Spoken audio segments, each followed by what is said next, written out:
আসসালামু আলাইকুম। BD kitchen হোমে সবাইকে স্বাগতম জানাচ্ছি। আজকে আমি আপনাদেরকে থানকুনি পাতা দিয়ে ডাল দিয়ে বড়া বানায় দেখাবো।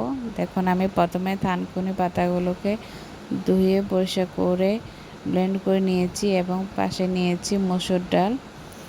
তো দুটোকে আমি একসাথে মিক্সড করে নিয়েছি। থানকুনি পাতা থেকে ডালটা একটু বেশি দিতে হবে। তারপর আমি এখানে দিয়ে দিচ্ছি কাঁচামরিচ, পেঁয়াজ, রসুন বাটা, তারপরে হলুদ, জিরা গুঁড়া, তারপরে দিয়ে দিচ্ছি সবগুলো আমি একসাথে মিক্সড করে নিয়েছি। এখন আমি ভেজে নেব। তো দেখুন, আমি এখানে প্যান নিয়েছি, তেল গরম করে নিয়েছি। এখন আমি আস্তে আস্তে বড়াগুলো দিয়ে দিয়েছি। তো এক পাশ হয়ে গিয়েছে, আমি উল্টে দিচ্ছি।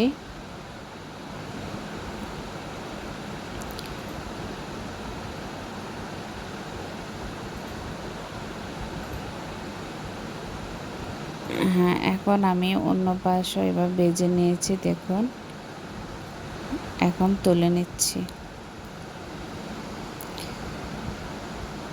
এই তো আমার থানকুনি পাতা দিয়ে ডাল দিয়ে বড়া বানানো হয়ে গিয়েছে।